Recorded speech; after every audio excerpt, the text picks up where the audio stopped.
Baru-baru ini viral sebuah video amatir singkat yang menarasikan bahwa gunung emas sudah ditemukan di Kongo. Kongo sendiri merupakan suatu negara di bagian tengah sampai barat benua Afrika. Nama resmi negaranya adalah Republik Demokratik Kongo.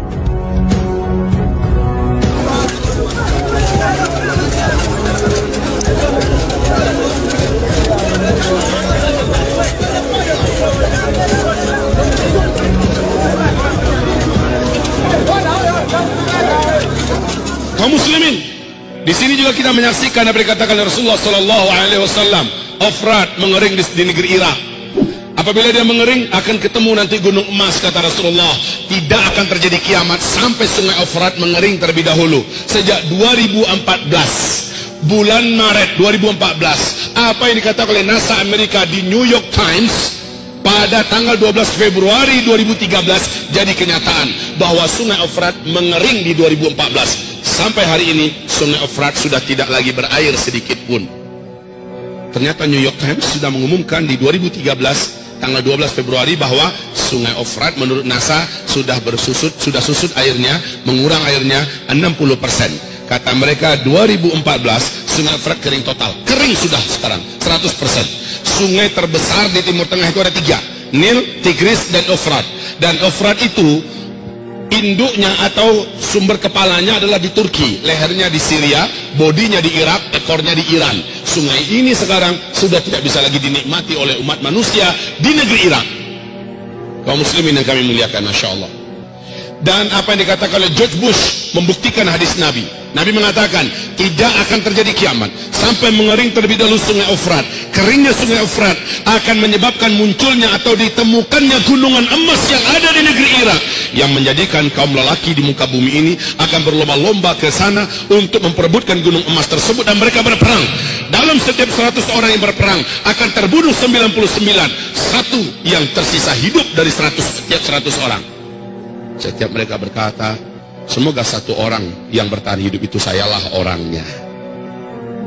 Di hadis yang lain, Nabi mengisyaratkan ketidaksukaannya kalau umatnya ikut berperang di sana demi memperebutkan gunung emas tersebut. Ibadah Allah yang kami muliakan, sungai Efrat sudah kering. Dan ini tidak bisa ditutup-tutupi. Juga tidak bisa direkayasa keringnya sungai Efrat. Dan George Bush, masih ingat George Bush? Masih? Siapa makhluk ini, Pak?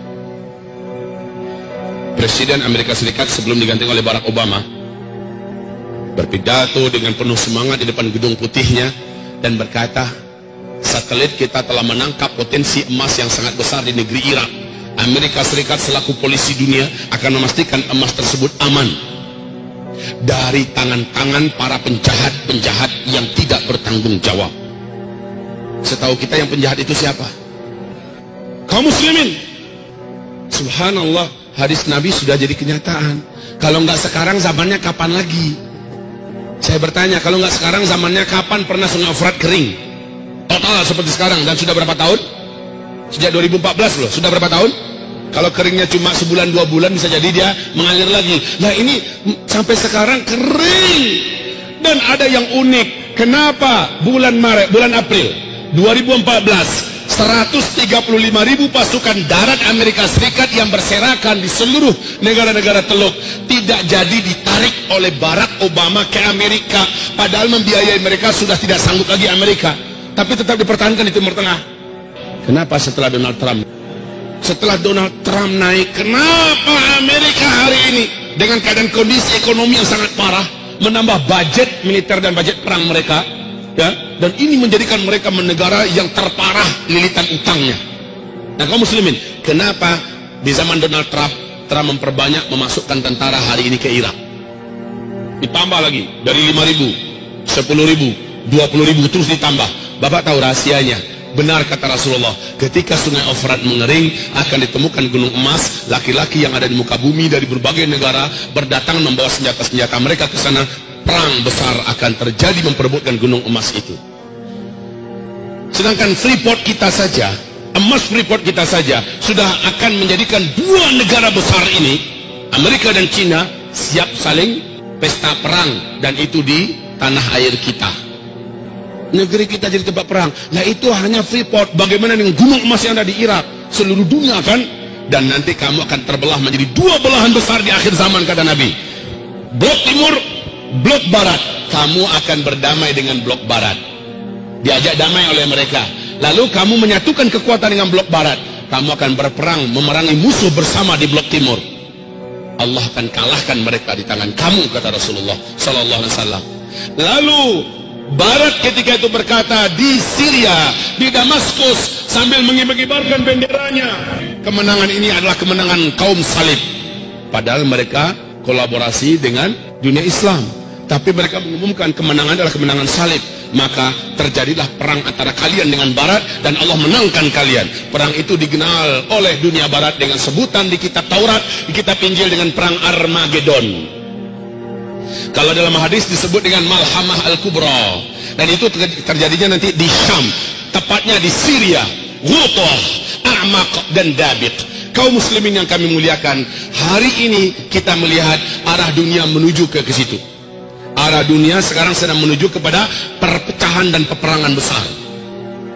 Ada nggak masuk ke bapak masing-masing, ke ibu-ibu di Androidnya, tentang pidato terakhir Donald Trump yang akan melakukan kunjungan perdamaian, kunjungan damai ke Arab Saudi, ke negeri Arab lainnya. Mereka adalah sekutu kami di dunia timur. Kita akan membuatkan kekuatan kita menjadi kembali nyata, bla bla bla bla. Inilah kunjungan terindah yang pernah ada sepanjang sejarah Amerika, kata Donald Trump. Ada dengar nggak?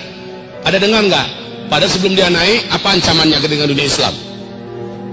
Apa ancamannya kepada dunia Islam si Donald ini? Dan ancaman itu dia buktikan, Pak. Baru saja dia naik, sudah mulai dilakukan ini, bahkan ada masjid di Amerika yang diratakan dengan tanah, sudah mulai. Kemudian bagaimana ancaman-ancamannya dia wujudkan, dan sekarang dia melihat bagaimana harus bersatu dengan dunia Arab atau dunia Islam. Maka lihat, hadis Nabi akan jadi kenyataan. Kamu akan diajak berdamai oleh Rum, dalam hal ini Amerika dan Eropa. Lalu kamu akan memerangi musuh bersama di blok timur, yaitu Rusia, China, India, Iran, dan semua kekuatan blok timur akan perang besar melawan blok Islam dan Barat. Kaum muslimin, lihat, sebentar lagi, kalau sudah begitu kenyataannya, lalu di fase keempat ini, apa yang harus kita lakukan, wahai para pemuda? Apa yang harus kita buat, wahai generasi muda? Ibu-ibu, apa yang harus ibu lakukan? Sementara kata Rasulullah, yang paling panjang umurnya adalah ibu-ibu. Dalam artian apa? Di fase keempat yang paling banyak tersisa hidup itu kaum ibu-ibu, Bu. Di mana laki-laki jumlahnya 1 berbanding 50. Pada kemana kita semua? Sudah di alam barzakh. Semoga saja kita lagi cerita nanti di taman surga sambil menunggu kiamat. Taib kaum muslimin, ini akhir zaman. Di masa ini akan banyak kejadian-kejadian yang luar biasa. Dan di masa ini memang kaum lelaki yang paling banyak berpindah ke alam barzakh.